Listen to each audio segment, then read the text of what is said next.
And the kick is good. Kansas City survives. It was supposed to be the turkey leg coronation. It became a gravy-soaked embarrassment on national television. There's Pickens, who pirouettes around the defender and takes off past Edwards. Oh my gosh! What a leap that was! Just 5 days after Patrick Mahomes pulled a rabbit out of a hat. 27 yards to win it. And the kick is good. Kansas City survives. The Chiefs marched into Dallas for a Thanksgiving feast, but were served a cold plate of reality.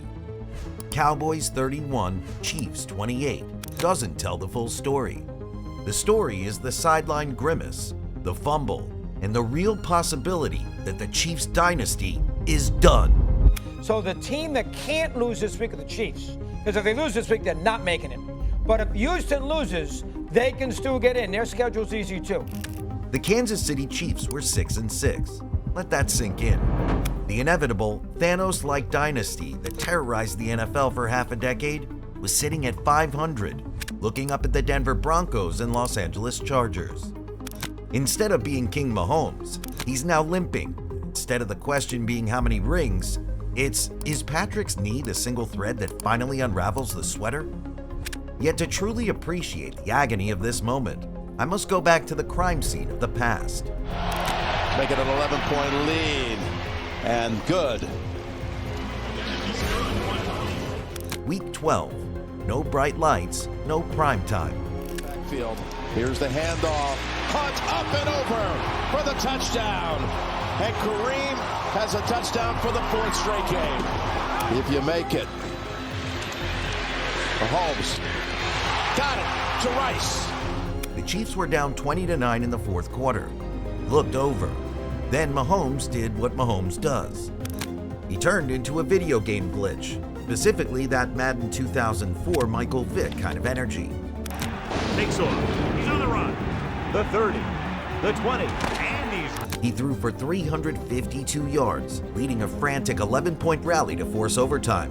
Finally come away with the win that they needed in order to set up a showdown with Dallas on Thursday that will about as sexy a game as the NFL could possibly have been begging. But look closer. The plant leg buckles. The face contorts, not in the usual I'm about to cook you way, but an I want my mom grimace of pain. Still, he willed the Chiefs to victory. But it's what happened after the game that caught the attention of the Chiefs faithful. Everyone waited in awe as Mahomes took to the podium for the post-match press conference. You always want to have some blowouts. You want to be a little calmer in the fourth quarter. But I've always said it can be a good thing as you get to the playoffs and later in the season. Just knowing that you've been in those moments before, and knowing how to kind of attack it, but play by play, not making it too big of a moment. Even the Chiefs' back office updated him on the injury list to show he had a bad groin. There was no way Patrick Mahomes was going to miss any game. He's the golden boy, and if anything, he was going to fight through it. But he couldn't. The bill for that heroic game came due exactly 96 hours later at AT&T Stadium. The Chiefs, favorites, arrived on a high we-can't-break narrative, but unfortunately, Mahomes' groin didn't get the memo. Neither did the Cowboys' pass rush. Looking, taking off, going to try to beat him with his legs. Got tripped up, but he still kept his balance for a first down inside the 10. From the first snap, Mahomes looked like a Ferrari stuck in first gear. No mobility, no superpower. Just an average quarterback looking to survive. He was a statue, a very expensive one indeed, lacking the grace that has brought him 3 Super Bowl rings. Even though he still put up more than 260 yards through the air, he was sacked 3 times. 2 of them ferocious hits by Jadeveon Clowney. At some point, I bet even Taylor Swift was wondering if her insurance covered quarterback malfunction. But 261 yards for 4 touchdowns still sounds great, right? Wrong. If Mahomes had been his healthy self, you can chalk off at least 1, maybe 2 of those sacks that significantly messed up their momentum. And the fans knew. By the time Dak Prescott knelt out the 31-28 win, the sea of red that traveled to Dallas evaporated, presumably to beat the traffic back home. As Chiefs fans expected Showtime Mahomes, they got nothing more than slow time from the Chiefs. At the end of the day, he's gonna win every game now. And hope that's enough. So we're gonna play a lot of good football teams. coming up. And if we're going to make the playoffs, we're going to have to win them all. And that's got to be the mindset when we step into the building when we get back. But as Mahomes was struggling to find his form, the gaze shifted to the mustache waiting in the wings. Yeah, I'm talking about my boy Gardner Minshew, signed to a one-year deal after his release from the Raiders in March. He's supposed to be the break-the-glass case of emergency guy, not the save the dynasty guy, yet here we are. Minshew's the kind of guy who turned the Raiders' losses into viral gold. It's in Minshew's hand, and a drop. He's yet to throw a pick. But boy, got a little help there from Devin Lloyd. 2nd and 10, he steps up in the pocket, and here it is picked. Andre Cisco. So the only thing standing between a Chiefs resurgence and total collapse is the groin, and now the knee of the greatest modern quarterback. Then, just 1 week following that powerful Mahomes post-match speech, this happened. Do it for them. Mahomes on the run, sticks the ball out for a first down. That's right, the Texans' defense obliterated the Chiefs' offense.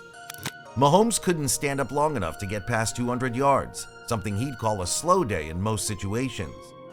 At least he now seems a little healthier, but it is clear there's some panic in the Chiefs' back office. So, is the dynasty dead? Perhaps looking at some of the history, doing some cold math can show exactly where the Chiefs are heading. Following their second loss, the AFC West standings are not looking good. The Broncos, now 11-2 with Bo Nix, a man who sounds like a generated rookie, are haunting Chiefs fans. Nix protected to the back of the end zone, picked off. Los Angeles with Harbaugh is certainly laughing, while the Chiefs at 6-7 are in utter panic.